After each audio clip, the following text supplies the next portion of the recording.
Bonjour à tous. Nous sommes le mardi 24 mars 2026 et notre cher ami et frère, le professeur Sayed Mems Marandi, est avec nous. Bon retour parmi nous, professeur Marandi. Merci Nima. C'est toujours un plaisir d'être dans votre émission. Et encore une fois, je tiens à vous présenter mes excuses personnellement, car je vous appelle toujours Nima, même si vous êtes professeur d'université.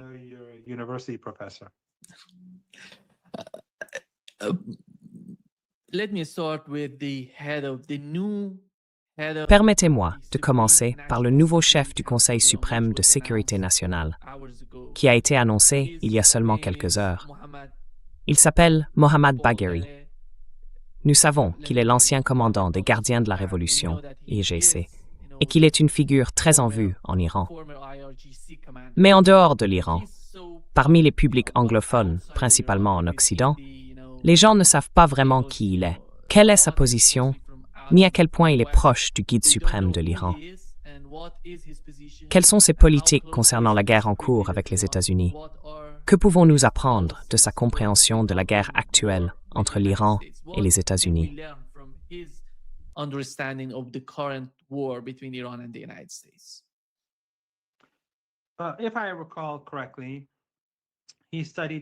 Si je me souviens bien, il a étudié l'économie dans sa jeunesse, puis à l'université de Téhéran, une très bonne université pour l'économie, probablement la meilleure traditionnellement. Je crois qu'il a également obtenu sa maîtrise en économie.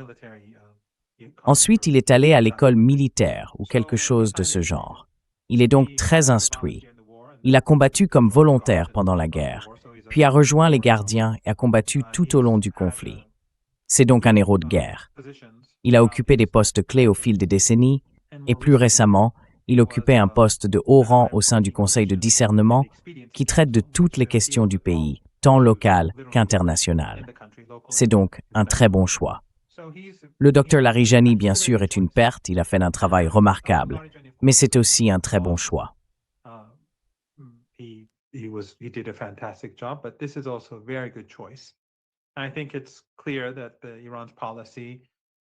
Je pense qu'il est clair que la politique de l'Iran sous l'ayatollah Sayed Mojtaba Khamenei est une politique de continuité.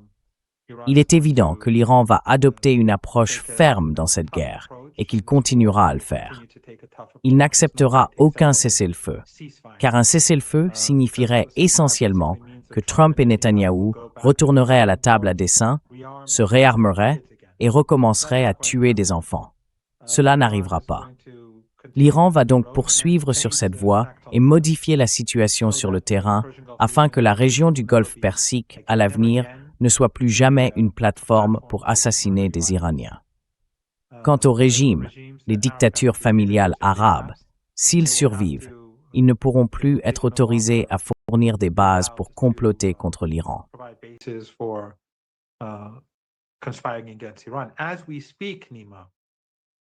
Pendant que nous parlons, Nima, c'est quelque chose que beaucoup de gens ignorent.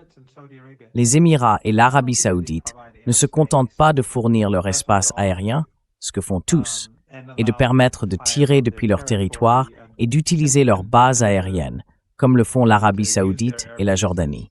Mais ils financent également la guerre. Ces trois pays, je ne sais pas pour le Koweït et je ne sais pas pour Bahreïn, mais les Émirats, le Qatar et l'Arabie saoudite financent la guerre. Ils paient les États-Unis, ils apportent une aide financière pour la guerre. C'est ce qu'ils font depuis le début. Ils ont donc beaucoup de sang sur les mains.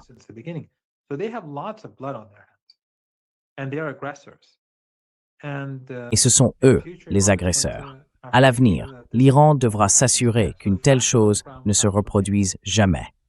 Les faits sur le terrain devront rester tels que la sécurité de l'Iran soit garantie pour les décennies à venir. De plus, l'Iran exigera des réparations et il les obtiendra de ces régimes. Vous savez, ce n'est pas la première fois qu'ils trahissent l'Iran. Après la Révolution, lorsque les États-Unis ont encouragé Saddam à envahir notre pays, ils lui ont donné des centaines de milliards de dollars pour mener la guerre. Ces armes chimiques que les Allemands ont fournies à Saddam ont servi à massacrer tant d'Iraniens. J'ai moi-même survécu à 2 attaques chimiques et beaucoup n'ont pas survécu.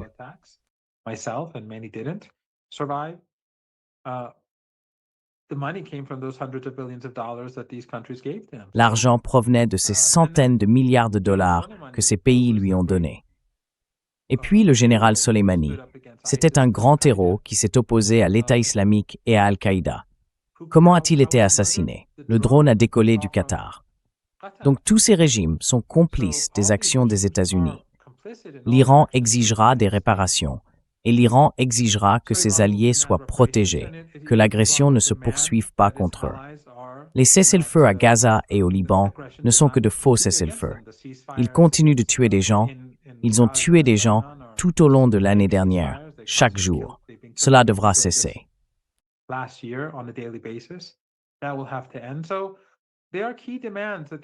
Il y a donc des revendications essentielles que les Iraniens formulent. Et tant que l'Iran n'aura pas le sentiment qu'un véritable changement a eu lieu, il continuera à se battre. Parce que, comme je l'ai dit, un cessez-le-feu est inutile. Il ne fait que donner aux sionistes l'occasion de se regrouper, de se réarmer et de tout recommencer. L'Iran dit donc « nous allons en finir ». Parce qu'il y a 8 ou 9 mois, nous les avons vaincus. Ils ont supplié pour un cessez-le-feu. Netanyahou, comme nous le savons tous, suppliait Trump de le sauver. Comme l'a dit Steve Bannon, je l'ai entendu le dire 2 fois moi-même. Ainsi, même s'ils avaient été vaincus, en moins d'1 an, ils ont déclenché une nouvelle guerre contre l'Iran.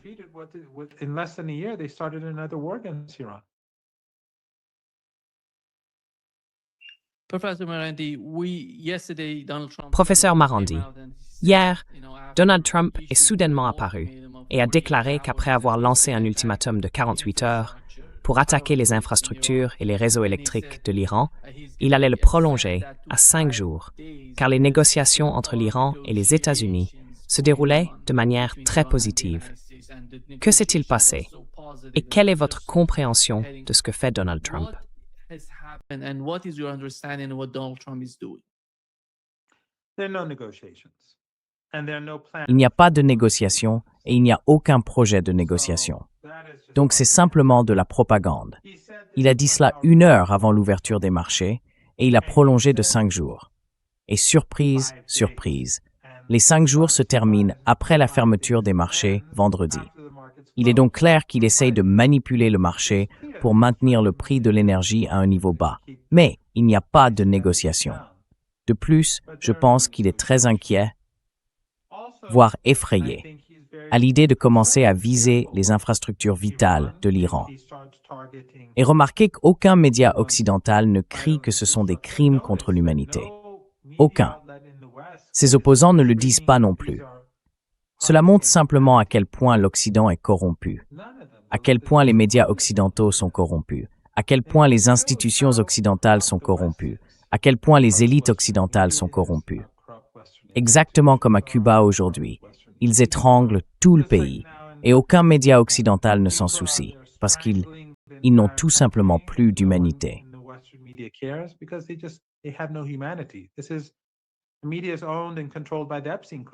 Les médias sont possédés et contrôlés par la classe Epstein, et ces journalistes ne sont que des outils.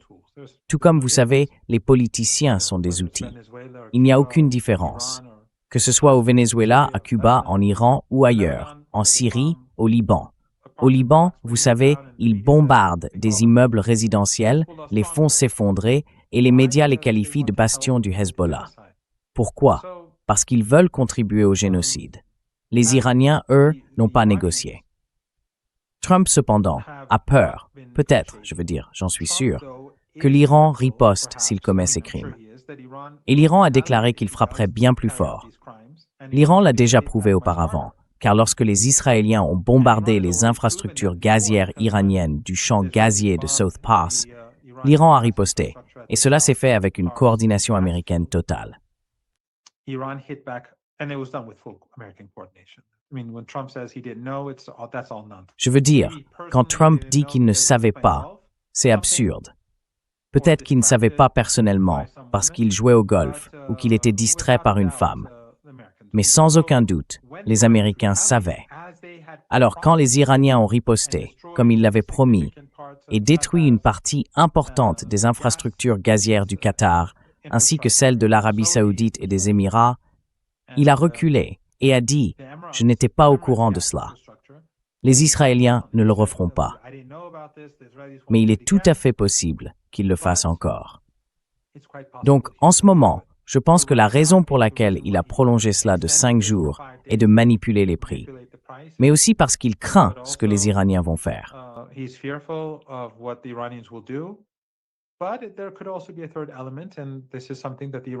Mais il pourrait aussi y avoir un troisième élément, et c'est quelque chose que les Iraniens prennent très au sérieux, à savoir qu'ils gagnent du temps pour comploter contre l'Iran. Ils pourraient vouloir intensifier le conflit, que ce soit dans le Golfe Persique ou en frappant des infrastructures civiles et vitales clés, ou les deux. Mais les Iraniens sont préparés. Ils ont déclaré que s'il attaquait l'Iran et tentait d'envahir le pays, il le vaincrait. Et si la guerre s'intensifie d'une manière ou d'une autre, l'Iran fera de même. Et l'ironie, Nima, c'est que si Trump intensifie le conflit, cela signifie que les infrastructures pétrolières et gazières de l'autre côté du Golfe Persique seront détruites. Les pétroliers seront détruits. Donc, disons que plus tard, les hostilités cessent et que l'Iran obtient ce qu'il demande. Il n'y aura plus de pétrole, de gaz, de produits pétrochimiques, ni d'engrais.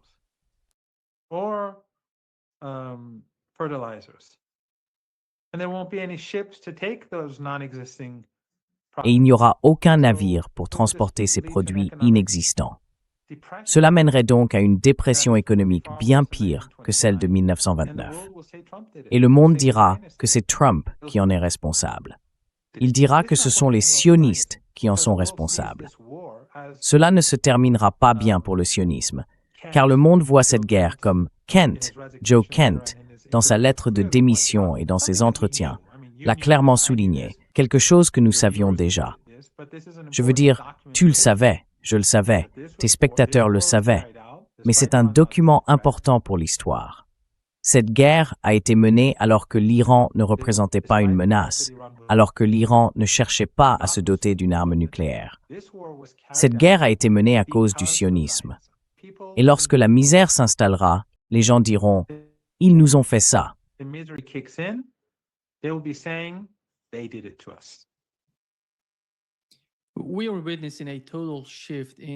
Nous assistons à un changement total dans la stratégie de Trump avec cette guerre contre l'Iran. La guerre a commencé sur la base d'un soi-disant changement de régime en Iran et maintenant elle évolue.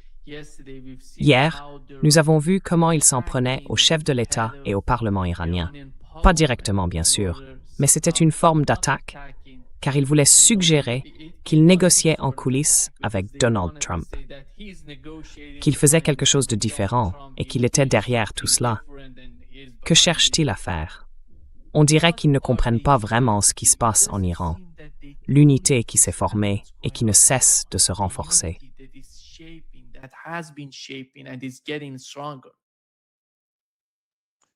Oui, c'est possible, bien que ce soit tellement mal fait qu'il est difficile de dire s'il essayait réellement de diviser les Iraniens ou non. Cela ne va pas fonctionner. Ghalibaf, qui est professeur à l'université de Téhéran, c'est très intéressant. Ils appellent toujours l'Iran les mollahs fous, et ainsi de suite.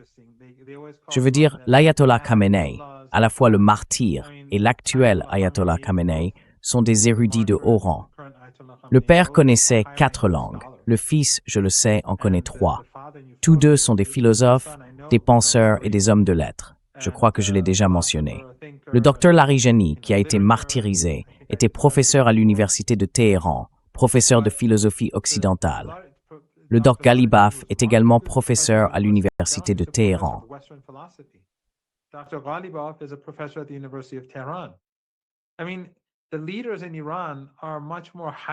Je veux dire, les dirigeants en Iran sont bien plus instruits que les dirigeants occidentaux et bien plus sophistiqués.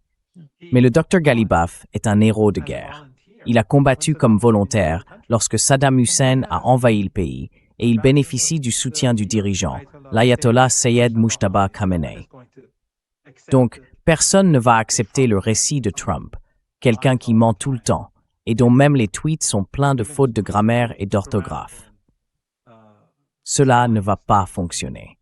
Les Iraniens vont continuer jusqu'à ce qu'ils se sentent assurés que dans 6 mois, il n'y aura pas une autre guerre, que dans 1 an, il n'y aura pas une autre invasion, que dans 1 an et demi, nous ne nous réveillerons pas soudainement pour voir 200 petites filles assassinées dans une autre école. Cela ne se reproduira plus.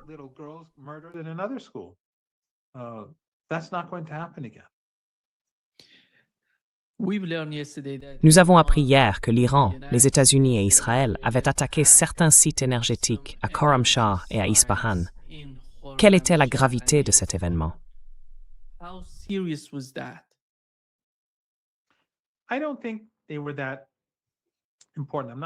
Je ne pense pas qu'ils étaient si importants.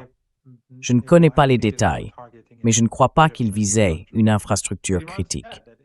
Mais l'Iran a déclaré que toute attaque contre ces infrastructures critiques serait suivie d'une réponse bien plus sévère. Donc ne doutez pas une seconde. S'ils ont fait cela, je veux dire, ils ont frappé. Aujourd'hui même, vos téléspectateurs doivent en être conscients. Aujourd'hui même, ils ont frappé la frontière entre l'Iran et l'Irak. Ils ont bombardé des fonctionnaires chargés de réguler le commerce à la frontière. Franchement, quel genre de monstre fait cela? Et souvenez-vous, toutes ces frappes sont coordonnées. Alors, les agents des douanes, quels crimes ont-ils commis? Ou les gens qui ne font que transporter des marchandises, acheter et vendre des biens?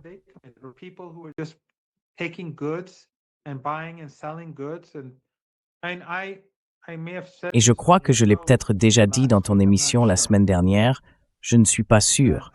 Mais un ami à moi, son beau-frère, est un homme d'affaires.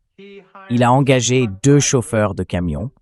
Enfin, les chauffeurs possèdent leur propre camion pour transporter des marchandises de sa ville à une autre, ou peut-être dans l'autre sens, je ne sais pas. Ils les ont bombardés et tués. 2 simples chauffeurs de camions. Je veux dire, voilà la cruauté du régime Trump et des forces armées américaines. Ce sont une bande de criminels, ces pilotes. Ils sont comme les sionistes. Ils massacrent et tuent. Ils bombardent des ambulances. Ils ont mené de nombreuses attaques en double frappe. J'ai tweeté à propos de l'une d'elles. Je suis sûr que tu as vu cette femme qui a survécu à la première frappe. Elle filmait, puis elle a été tuée.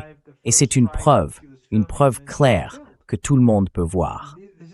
Ils bombardent des manifestations.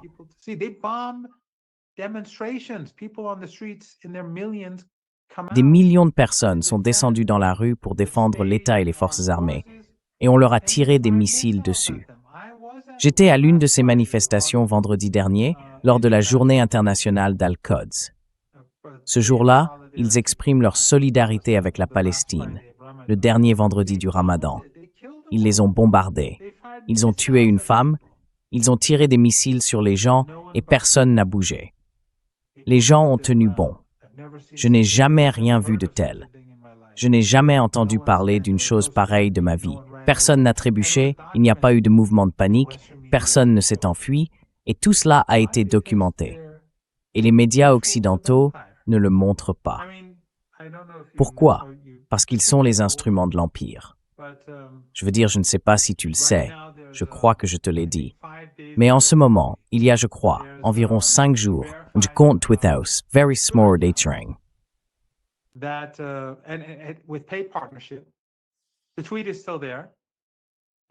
Le tweet est toujours là. Ils collectent $1 million pour m'enlever. Et bien sûr, cela signifie qu'ils vont me torturer et me tuer. Ils vont me tuer. Malgré le fait que des milliers et des milliers de personnes se soient plaintes, si quelqu'un vérifie le tweet, c'est évident. Et pourtant, Musk refuse de le supprimer. Ses employés refusent de le supprimer. C'est une guerre ouverte contre les gens. Ils veulent faire taire la résistance. Ils veulent faire taire ceux qui critiquent l'Empire occidental. Ce n'est pas seulement une question de petites filles assassinées à l'école et de rejeter la faute sur les Iraniens. Je veux dire, ce que Trump a fait, c'est essayer de dire que l'Iran avait tiré des missiles Tomahawk sur sa propre école. Et quelle est votre réaction immédiate? Il s'en fichait. Il s'en fiche. Et ce sont les mêmes mensonges que nous entendons sur l'Iran depuis 47 ans. These are the same lies that we hear about Iran for the last 47 years. I mean, just like they send in those terrorists, Je veux dire, arm them, tout comme ils envoient ces terroristes, ils les arment, ils créent un soulèvement armé. 3117 personnes sont tuées et ils accusent l'Iran. Ce sont eux qui ont fait venir les terroristes. Ils ont massacré des centaines de policiers et de volontaires dans les rues. Vous savez, l'un des policiers, pendant qu'il le tuait, a reçu un appel de sa femme. Et les terroristes ont répondu au téléphone en disant « Nous sommes en train de massacrer ton mari.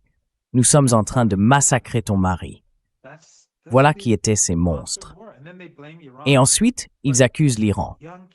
Mais les jeunes, beaucoup de ces jeunes qui ont été trompés par les récits occidentaux, qui sont descendus dans la rue et se sont impliqués là-dedans, pas qu'ils aient pris les armes comme les terroristes, mais ils étaient là, égarés. Ils voient ce que fait l'Occident. Ils voient ce que fait le régime israélien. Ils les voient bombarder des hôpitaux et des écoles, puis essayer d'en rejeter la faute sur l'Iran.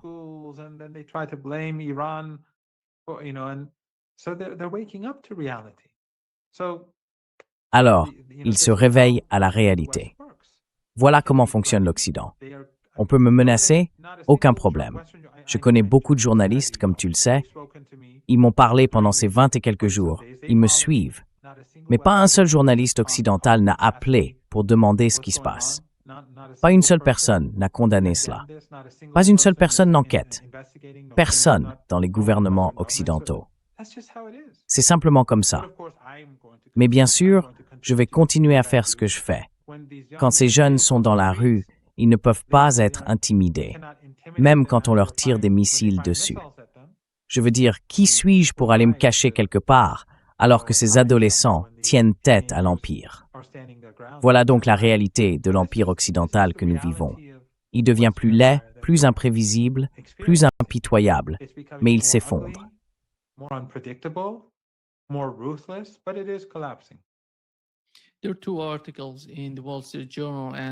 Il y a deux articles dans le Wall Street Journal et le New York Times qui soulignent tous deux que l'Arabie saoudite et les Émirats arabes unis, comme vous l'avez mentionné, ne font pas vraiment leur part dans cette guerre. À quel moment voyez-vous les Yéménites et Salah rejoindre le combat? Il ne semble pas que l'Iran ait besoin d'eux pour le moment, mais pensez-vous qu'ils pourraient s'y engager à un moment donné? Nous savons à quel point ces gouvernements sont fragiles dans leur propre pays, et cela pourrait conduire à une forme de changement de régime là-bas. Je pense que c'est une préoccupation sérieuse, vous savez.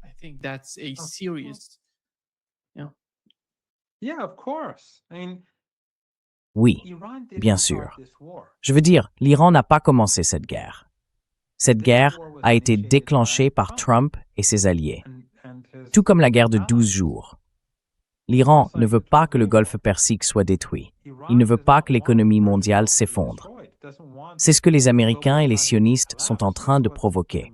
Parce qu'au moins à Washington ou en Israël, ils ne se soucient pas de l'économie américaine. Ils ne se soucient pas de l'économie indienne, ni de l'économie chinoise, ni de l'économie brésilienne. Cela leur est complètement indifférent.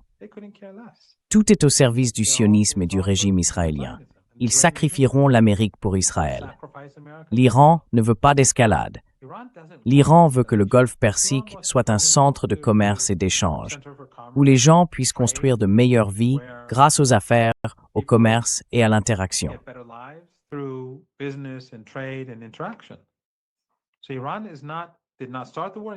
Donc, l'Iran n'a pas déclenché la guerre. L'Iran n'est pas en train de l'aggraver. Mais si le régime Trump et le régime Netanyahou, qui sont en réalité un seul et même, décident d'intensifier le conflit, alors l'Iran répliquera de manière bien plus forte. Et ils l'ont déjà prouvé. Lorsqu'ils ont frappé les installations gazières, les Iraniens ont déclaré « Nous riposterons bien plus durement ». Et ils l'ont fait. Il y a une forte probabilité que la situation s'aggrave bientôt, que ce soit par la destruction ou le ciblage des infrastructures critiques de l'Iran, la commission de crimes contre l'humanité ou l'élargissement du conflit avec l'envoi de marines. Dans tous les cas, l'Iran réagira de manière bien plus importante que les États-Unis et le régime israélien. then the US and the Israeli regime escalate. And they will destroy those assets. Et ils détruiront ses actifs, ses installations pétrolières et gazières, ainsi que ses centrales électriques de l'autre côté du golfe Persique. Et ce sera alors la fin de la présidence de Trump, car nous entrerons dans une dépression économique mondiale. Ils ne pourront pas soutenir la guerre. Les gens aux États-Unis se révolteront. Il échouera. Je veux dire, cela aura évidemment un coût énorme pour le monde comme pour l'Iran, mais il échouera. Donc, espérons qu'il sera convaincu d'emprunter une voie raisonnable. Mais il n'est pas très raisonnable ni stable, alors qui sait?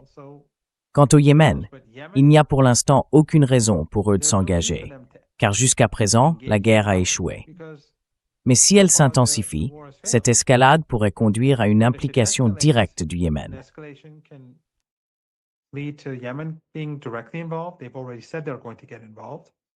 Ils ont déjà dit qu'ils allaient s'impliquer, et les Irakiens sont engagés. Mais ils peuvent aller beaucoup plus loin. Les Irakiens peuvent déferler sur la péninsule arabique. Ils pourraient prendre le Koweït en une journée, et nous les soutiendrions. Ils peuvent descendre vers le sud, et le Yémen peut pénétrer profondément à l'intérieur de ce qu'on appelle aujourd'hui l'Arabie saoudite. Après tout, ce pays porte le nom d'une famille. Pensez-vous vraiment que le peuple saoudien va se sacrifier pour un pays qui porte le nom d'une famille? Les Émirats comptent quoi? Environ 1 million de détenteurs de passeports. Que vont-ils faire? L'Arabie saoudite a déjà perdu la guerre contre le Yémen, même si elle avait toute la région et le monde derrière elle. 7 années de guerre génocidaire contre le Yémen.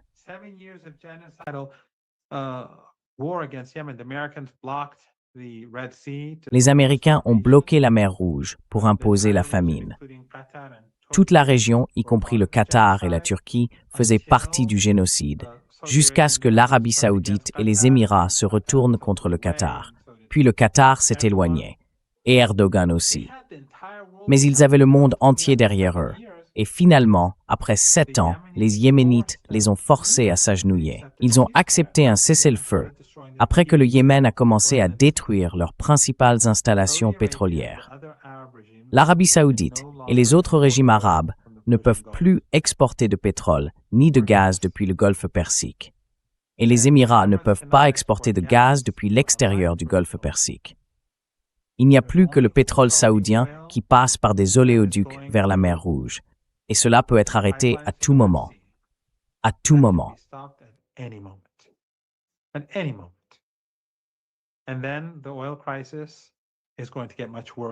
Et puis, la crise pétrolière va devenir bien pire, même si elle s'aggrave déjà de jour en jour, car cette pénurie s'accumule. Cela devient de plus en plus grave. Je veux dire, ils utilisent différentes mesures, c'est comme prendre de l'aspirine, mais la situation continue de se détériorer et ils ne s'attaquent pas au problème comme ils le devraient. Et s'ils intensifient, ce sera bien pire. L'Arabie saoudite est donc très vulnérable. Si elle choisit d'intensifier, elle provoquera son propre effondrement, car pour l'instant, l'Iran fait preuve de retenue. Encore une fois, l'Iran n'a pas commencé la guerre. L'Iran et ses alliés ne voulaient pas de cette guerre. Mais si l'autre camp intensifie, ce camp ira beaucoup plus loin. Et si l'Arabie saoudite et les Émirats accentuent la pression, cela donnera à l'Iran et à ses alliés l'occasion de les affronter d'une manière très différente.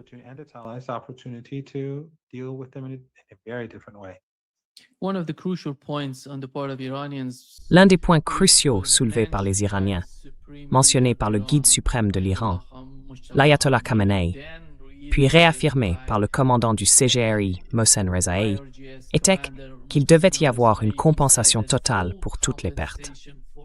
L'un des aspects principaux de cette question, lié au cas du détroit d'Ormuz, est que l'Iran semble disposer de tous les leviers possibles pour faire pression sur ces États arabes, afin qu'ils en assument le coût.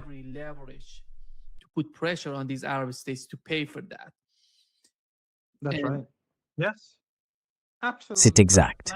Oui, tout à fait correct. Je conseillerais à vos téléspectateurs, s'ils peuvent mettre la main sur l'interview de Mohsen Rezaei diffusée hier soir à la télévision iranienne, j'en ai vu des extraits traduits, de la regarder, car elle montre à quel point les Iraniens sont confiants. Comme je l'ai dit, les gens sont dans la rue. Ils tiennent bon, et les forces armées aussi. Je veux dire, les Américains disaient au bout de 3 ou 4 jours que l'Iran manquait de missiles, de drones, qu'ils avaient détruit toutes leurs usines. Eh bien, alors pourquoi l'Iran frappe-t-il de plus en plus fort depuis 7, 8, 9 jours?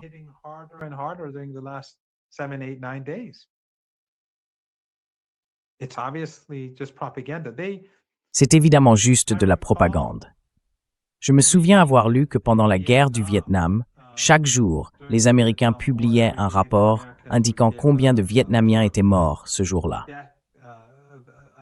Puis quelqu'un a fait un calcul, je ne sais pas s'il était exact, mais en additionnant ces chiffres, il s'est avéré que le total dépassait la population du Vietnam. Donc ils inventaient simplement des chiffres et disaient « Nous sommes en train de les anéantir ». C'est ce qu'ils ont fait au Yémen. Souviens-toi, chaque jour, le camp de Hadi disait « Nous les détruisons, nous les avons écrasés ». Et ensuite, Trump disait la même chose. Et soudain, après 7 semaines, il a déclaré « Le Yémen a capitulé, j'ai gagné ».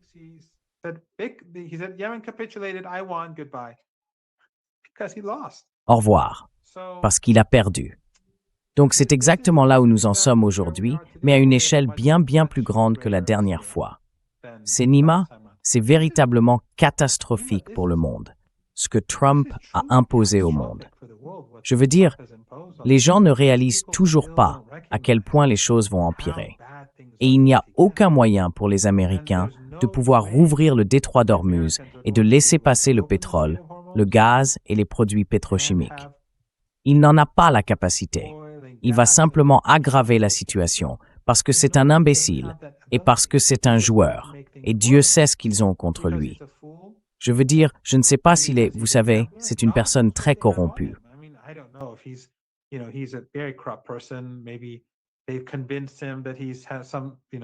Peut-être qu'ils lui ont fait croire qu'il avait une sorte de mission sioniste religieuse, ou peut-être qu'ils ont simplement des informations très compromettantes sur lui. Quelque chose, tu vois, que je ne veux pas dire, ou que je ne sais même pas ce que c'est. Mais il est en train de détruire, de ruiner les États-Unis. De toute évidence, l'Empire s'effondre sous nos yeux. Mais ils se débattent et massacrent des gens en avançant. Et d'ailleurs, le Hezbollah fait un excellent travail au Liban en punissant le régime israélien. Souviens-toi comme il disait que le Hezbollah avait été vaincu. Et ses ennemis de la résistance, ils jubilaient. Même ces soi-disant, tu sais, ces takfiri wahhabites et salafistes qui prétendent soutenir la Palestine, mais ne font rien pour personne. Et leur soutien, on sait bien quel régime ils sont, pas besoin d'en parler. Ils jubilaient quand le Hezbollah a donné tous ses martyrs. Le gouvernement libanais était contre le Hezbollah, comme il l'est aujourd'hui, mais ils tiennent toujours bon face au sionisme. Ils jubilaient à l'époque, voyons-les jubiler maintenant. Regarde comment le Hezbollah frappe le régime sioniste, même si le gouvernement conspire contre eux, même si Jolani, ce voyou de l'État islamique et d'Al-Qaïda, est encouragé à attaquer la résistance. Mais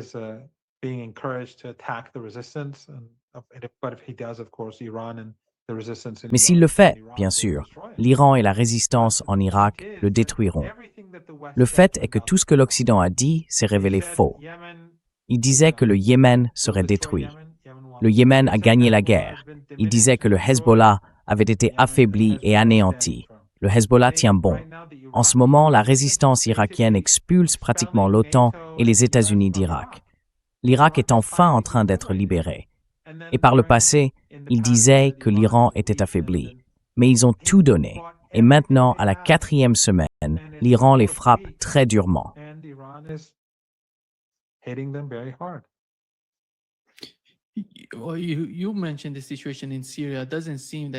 Vous avez mentionné la situation en Syrie. Il ne semble pas que Jolani soit dans une bonne position, car quelque chose se passe là-bas et les gens ne sont pas satisfaits de lui. S'il rejoint le combat contre le Hezbollah, il va faire face à une certaine résistance à l'intérieur de la Syrie. Et l'autre point, professeur Sayed Mesmarandi, c'est qu'Israël parle du fleuve Litani comme de la nouvelle frontière d'Israël. Alors que le gouvernement libanais ne dit rien de tel, il exerce des pressions sur le Hezbollah. Mais il ne semble pas que le Hezbollah soit prêt à céder à ce genre de pression.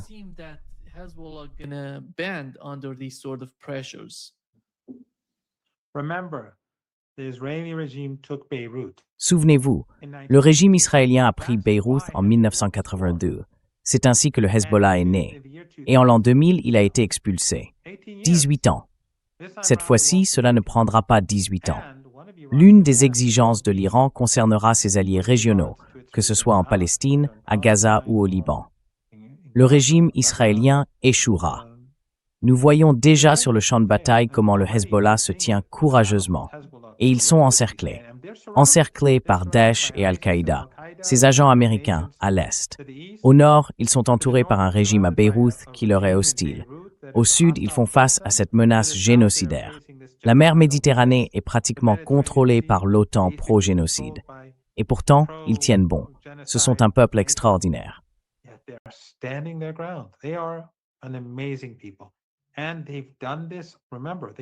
Et ils ont fait cela, souvenez-vous, ils ont commencé cette résistance en 1992 pour chasser leur pays de l'occupant. Au cours des dernières années, ils ont combattu contre le régime israélien pour mettre fin au génocide. Ils ont sacrifié leur jeunesse, leurs femmes et leurs enfants pour empêcher que des enfants soient tués à Gaza. Ce sont les héros de notre époque, qu'il s'agisse des familles de la résistance au Liban, ou de celles en Irak ou au Yémen, ou encore de ces jeunes hommes et femmes qui, lorsque des pilotes du régime américain ou israélien tirent des missiles sur eux alors qu'ils manifestent et se tiennent dans les rues pour défendre leur pays, ne bougent pas. Ce sont les héros de notre temps. Et si l'Occident, s'il y avait de vrais journalistes en Occident, écrivaient quelque chose sur leur héroïsme, mais ce ne sont qu'une bande de lâches.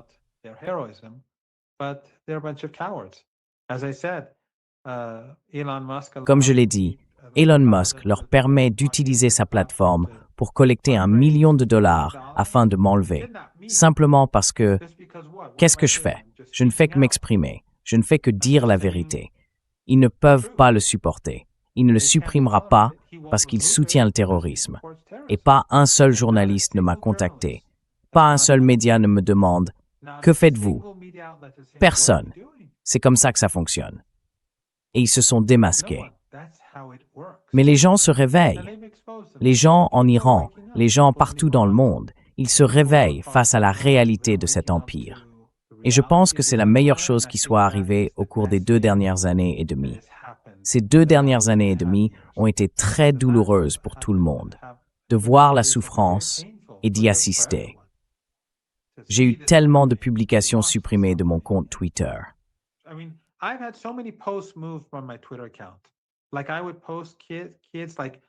Par exemple, je publiais des photos d'enfants, comme lorsqu'ils faisaient s'effondrer les immeubles à Gaza. On voyait les jambes d'enfants dépasser des décombres, écrasés. Ils étaient tous morts. Et j'écrivais alors « civilisation occidentale ». Puis on me bloquait l'accès à mon compte en me disant « vous devez supprimer cette publication ». Donc je ne peux pas critiquer les régimes occidentaux pour le génocide à Gaza. Mais quelqu'un peut collecter des fonds. Une organisation israélo-ukrainienne peut collecter des fonds pour me tuer, pour m'enlever et me tuer, pour me torturer. C'est comme ça. Mais encore une fois, je ne vais pas me laisser intimider. Pourquoi le ferais-je? Je ne peux pas. Quand ces jeunes adolescents en Iran ne se laissent pas intimider par les missiles américains, je n'ai aucun droit d'être intimidé.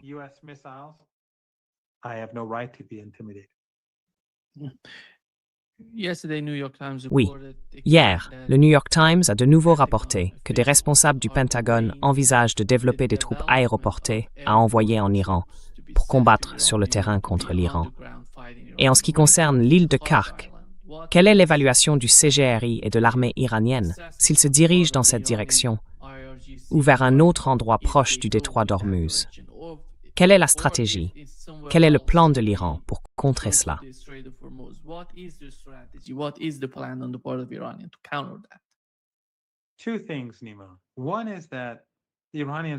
2 choses, Nima. Premièrement, les Iraniens les frapperont avec des missiles, des drones et d'autres moyens, jour et nuit. Ils seront vulnérables. surtout s'ils se rendent sur une île, en particulier l'île de Kark, qui est très plate. Je n'y suis jamais allé, mais c'est ainsi. Ils échoueront. Mais plus important encore, qu'obtiendront-ils? Ils ne feront qu'amener l'Iran à intensifier le conflit, et l'escalade signifie une destruction permanente. Pourquoi veulent-ils que le détroit d'Ormuz reste ouvert? Pour faire passer leur pétrole, leur GNL, et ainsi de suite. Eh bien, s'il n'y en a plus, le détroit d'Ormuz ne sert à rien. Trump, au lieu d'être un acteur rationnel, est un acteur irrationnel.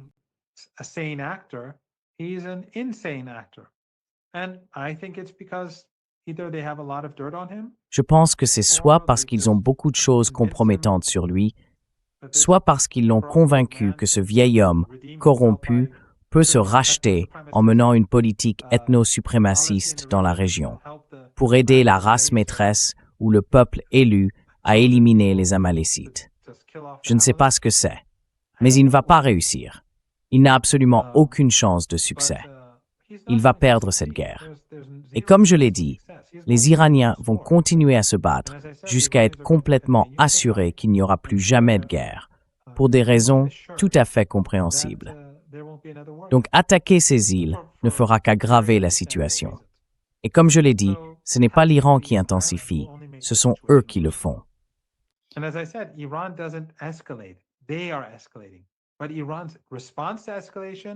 Mais la réponse de l'Iran à une escalade sera une escalade bien plus grande.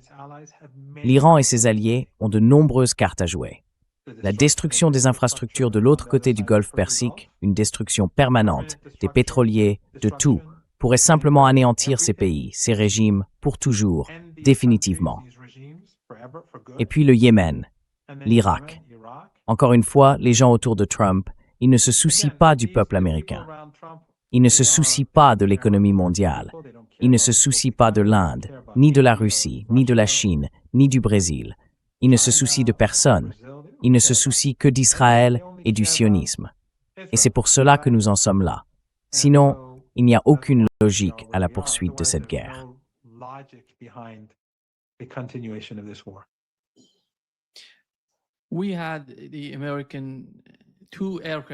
Nous avions 2 porte-avions américains. L'un d'eux est loin des côtes iraniennes et l'autre se trouve pratiquement en Grèce, car il rencontre beaucoup de difficultés, beaucoup de problèmes. D'un autre côté, Donald Trump demande aux Européens de s'engager dans un conflit, une guerre dans le détroit d'Ormuz, parce qu'il veut que les Européens meurent pour l'agenda que les États-Unis et Israël ont contre l'Iran. Pensez-vous que la guerre, en raison de l'escalade, de l'énorme escalade que nous avons observée, semble maintenant s'atténuer?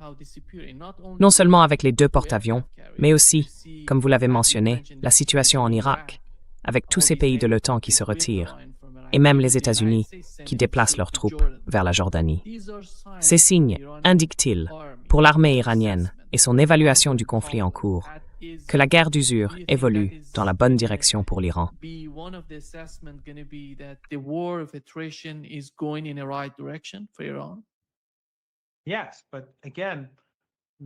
Oui, mais encore une fois, les décideurs à Washington, il n'est pas clair à quel point ils sont sains d'esprit.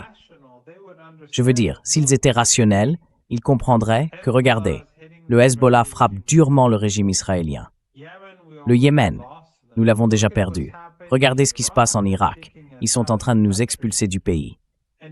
Et l'Iran, nous pensions que cela durerait 24 ou 48 heures. Et ils nous frappent jour et nuit.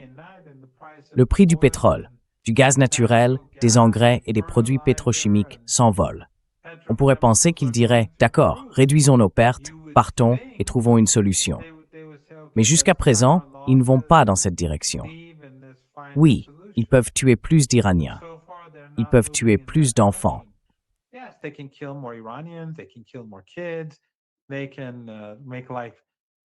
Ils peuvent rendre la vie insupportable. Ils peuvent viser les infrastructures vitales de l'Iran pour que des gens meurent, pour que les hôpitaux, comme à Cuba, ne puissent plus fonctionner. C'est ce qu'ils ont fait à Cuba. Ils ont supprimé l'essence pour que des gens meurent dans les hôpitaux. C'est ce qu'ils font maintenant. C'est une souffrance délibérée et les médias occidentaux gardent le silence à ce sujet. Mais l'Iran ripostera. et l'Iran ripostera si violemment que l'économie mondiale s'effondrera. L'économie américaine s'effondrera aussi. Les bombes ne tomberont pas sur les usines, mais ces usines ne fonctionneront plus. Ces entreprises ne fonctionneront plus. Ce sera un monde différent. Les ravages pour l'économie américaine seraient catastrophiques. Mais encore une fois, nous ne voyons pas de personnes sensées à la Maison-Blanche. We don't see sane people in the White House. And Trump, I mean, when he's talking about, I mean, Et Trump, je veux dire, quand il en parle, Trump veut que les Européens, comme tu l'as dit, meurent pour la politique américaine, qui est celle d'Israël. Je veux dire, les Américains meurent pour Israël. Les Américains en pâtissent à cause d'Israël. Et ils veulent que les Européens en fassent partie. Mais n'a-t-il pas dit qu'il avait déjà anéanti l'Iran? Il a dit que l'Iran avait été vaincu. Maintenant, il appelle tout le monde à l'aider. Et ensuite, il dit « Eh bien, je n'ai pas besoin d'eux ». Mais ensuite, il menace de détruire la vie de tous les Iraniens et d'anéantir l'Iran. Des meurtriers de masse. Et personne en Occident ne dit rien.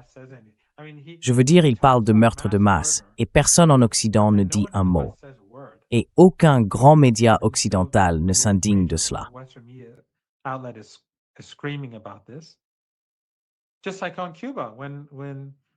Tout comme avec Cuba, lorsque la Cour suprême a statué contre lui à propos des tarifs douaniers, il a dit, tu sais, il se plaignait.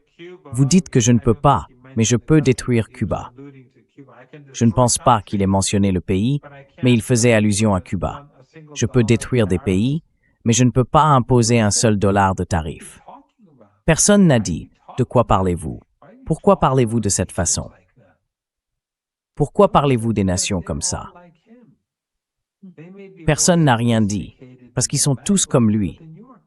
Ils sont peut-être plus sophistiqués dans leur langage, mais le New York Times est tout aussi génocidaire. Après tout, ils ont soutenu le génocide à Gaza, les attaques génocidaires au Liban et la guerre illégale et non provoquée contre l'Iran. Donc ils ne sont pas différents de lui sur le plan moral.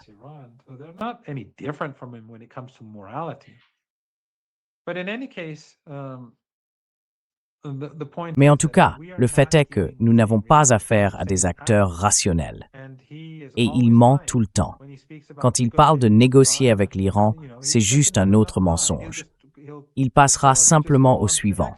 C'est comme quand il a dit « j'ai anéanti l'Iran », puis qu'il supplie les gens de venir. Ensuite, il dit « je n'ai pas besoin de vous » et menace de détruire l'Iran. Puis il se rétracte et dit « eh bien, vous savez, nous avons de grandes négociations en cours. Comment peut-on négocier avec lui? C'est impossible, à moins que les faits sur le terrain ne changent, de sorte qu'à l'avenir, le Koweït, les Émirats, l'Arabie saoudite, Bahreïn et le Qatar ne soient plus utilisés comme des outils contre votre pays. Si les faits sur le terrain changent, alors tout change.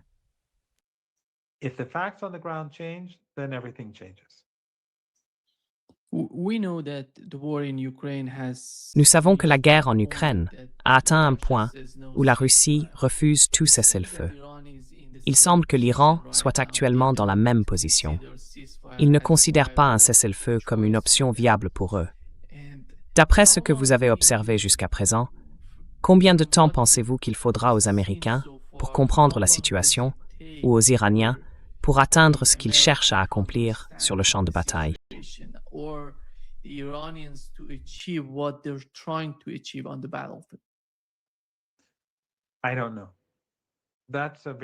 Je ne sais pas. C'est une très bonne question. Mais est-ce que toi ou moi avons jamais pensé que la guerre par procuration en Ukraine durerait 4 ans? Pas moi. Je pensais qu'elle durerait 1 an et demi. Quand elle a commencé, je n'aurais jamais imaginé qu'elle se prolongerait plus de 4 ans. Et qui sait combien de temps cela va encore durer? Je ne sais pas combien de temps ça continuera. Mais ironiquement, ce que les États-Unis ont fait, comme tu le sais mieux que moi, c'est renforcer la Russie.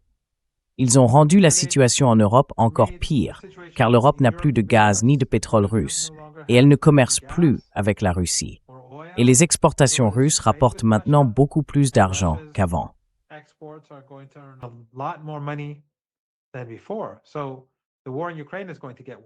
Ainsi, la guerre en Ukraine va s'aggraver. Mais les Russes, comme ils l'ont justement souligné, affirment qu'un cessez-le-feu ne leur sert à rien. Il faut parvenir à un règlement. Et pour l'Iran aussi, il faut un règlement.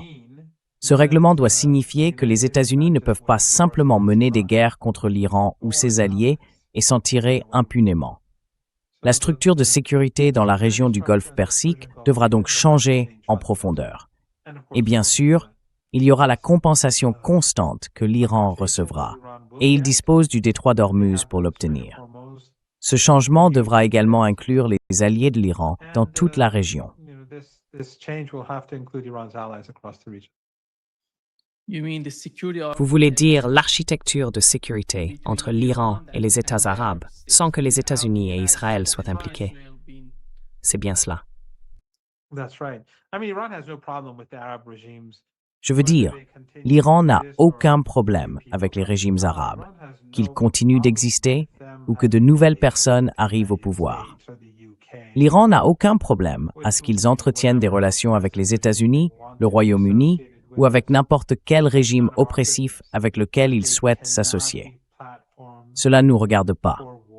Mais ils ne peuvent pas servir de plateforme pour une guerre contre l'Iran. C'est terminé. C'est la grande erreur qu'a commise Trump, car désormais, l'Iran va imposer ce changement. Ils peuvent vivre leur vie, faire des affaires, faire ce qu'ils veulent, mais ils ne peuvent pas être des plateformes d'agression. Et personne en Iran ne le peut. C'est une insulte, encore une fois, comme je l'ai dit plus tôt. C'est une insulte à notre intelligence chaque fois que les Qataris disent « Nous sommes neutres ». Non, vous n'êtes pas neutre. Le sang de tous ces enfants est sur vos mains, tout autant que sur celles de Trump et des Saoudiens.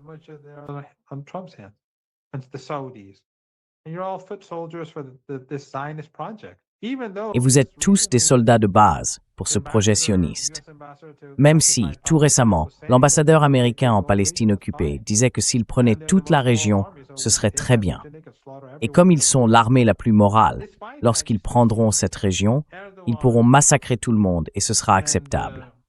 Malgré cela, on voit encore Erdogan, le Qatar, Sisi, Abdallah en Jordanie et Mohamed. Tous ces régimes signer une lettre non pas pour condamner les Israéliens et les Américains pour la guerre, mais pour condamner l'Iran pour sa riposte, alors que ces régimes régionaux sont au service de l'Empire. Voilà le monde dans lequel nous vivons. Et l'Iran sait qu'il doit provoquer ce changement sur le terrain, car les voisins que nous avons aujourd'hui ne sont pas indépendants. Ce sont tous des proxys et des alliés de l'Occident. Aucun d'eux n'est un ami du peuple palestinien.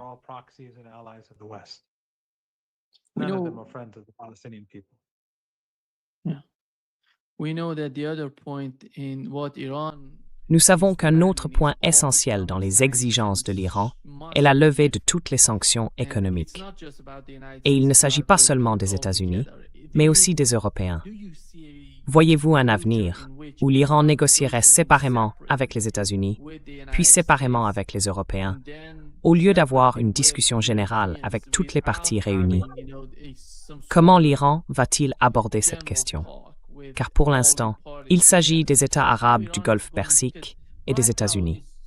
Israël ne constitue pas une préoccupation pour l'Iran, puisque ce dernier ne considère aucune forme de relation avec Israël. Mais en ce qui concerne les États arabes, les États-Unis et les Européens, comment l'Iran les perçoit-il? Comme un seul groupe? Ou bien l'Iran est-il prêt à négocier séparément avec ces différentes parties?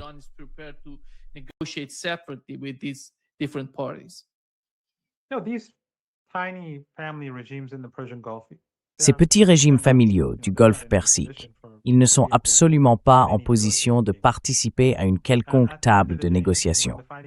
Au bout du compte, lorsque les combats cesseront et que l'Iran aura atteint ses buts et objectifs, bien sûr, c'est hypothétique, et nul ne sait quand cela arrivera, ils négocieront, mais pas avec les petits supplétifs.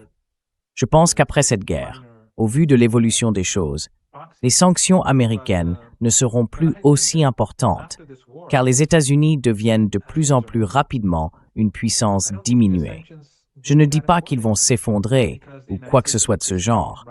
Bien sûr, nul ne peut le savoir, mais je ne pense plus qu'ils aient l'influence nécessaire pour imposer le type de sanctions qu'ils imposaient But I don't autrefois. think they have the clout anymore to impose the sort of sanctions they were before. I think Iran is Je going pense que to l'Iran slow down devient this beaucoup fight plus more. fort maintenant, And I think malgré la after the guerre. war, Et je pense qu'après la Iran is guerre, across the je veux world, dire l'Iran est across respecté the dans le monde world, entier. cheering for Partout, les gens Iran acclament l'Iran et la because résistance. look across the Regardez à world, travers le monde arabe. as they are striking these Alors que men, ces dictatures familiales all their imposent leurs media médias, look personne n'y like it. croit. People are cheering Les gens for encouragent Iran. l'Iran, encouragent la résistance, parce qu'ils savent que ces régimes ne sont que des agents de l'Empire.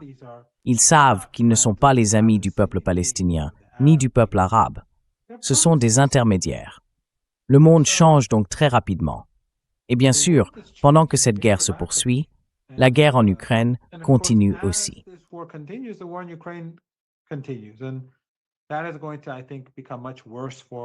Et cela va, je pense, devenir bien pire aussi pour l'Occident, car l'Occident se concentre ici maintenant, parce que bien sûr, le sionisme est tout pour eux. Ils vont donc souffrir de plus en plus sur le front oriental en Europe. Ils ont provoqué leur propre catastrophe. Ils étaient au sommet de leur puissance après l'effondrement de l'Union soviétique. Et puis, à cause de leur néolibéralisme et de l'émancipation de cette oligarchie sioniste de type Epstein, de l'affaiblissement et de la destruction de la classe moyenne et de leur guerre sans fin, ils ont, en 3 décennies, tout détruit. Ils étaient au sommet du monde et en 3 décennies, ils ont tout anéanti. In 3 decades, they just wrecked it all.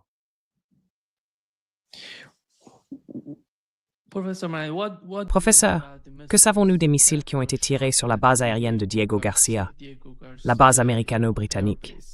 S'agissait-il de missiles iraniens?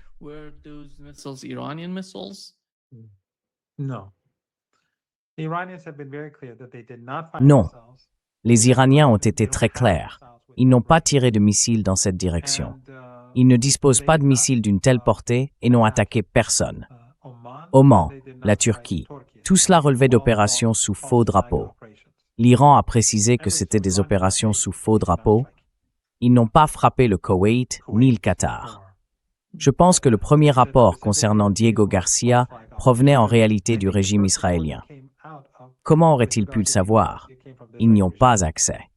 Donc oui, je pense qu'il est évident qu'ils cherchaient à attiser les tensions, comme toujours. They were trying to raise tensions and as they always do.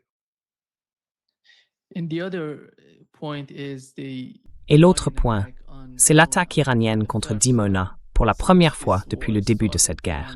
L'Iran frappe Dimona sans rencontrer de difficultés de la part du système de défense aérienne israélien. Quelle en était la principale raison? Parce que cela ne s'est pas produit dans le vide. Nous avons vu une attaque israélienne contre Natanz, à Ispahan, visant une centrale nucléaire, puis une riposte iranienne à cela. Mais l'Iran n'a pas frappé la centrale nucléaire. Ils ont visé un autre endroit. Quel était l'objectif?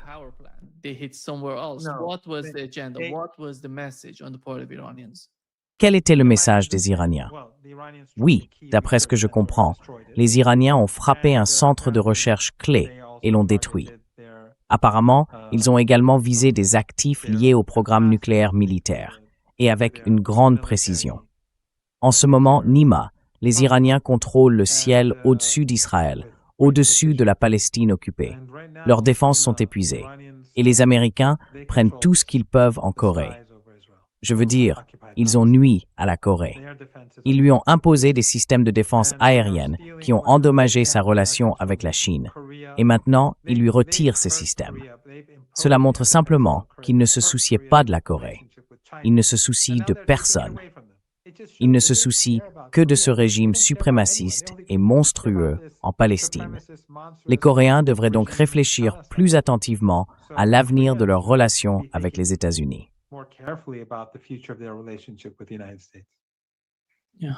Oui.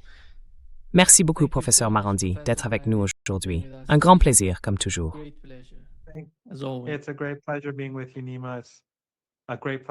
C'est un grand plaisir d'être avec vous, Nima. C'est un grand plaisir de m'adresser à votre public. J'espère que tout le monde prie pour les enfants de Gaza, de Cuba, du Venezuela, du Liban, de la Palestine, de la Syrie, de l'Irak, de l'Iran et du Yémen. Les jours sont sombres, mais avec l'aide de Dieu, l'Empire sera, espérons-le, contraint de se retirer. Merci. The empire will be forced to retreat. Thank you.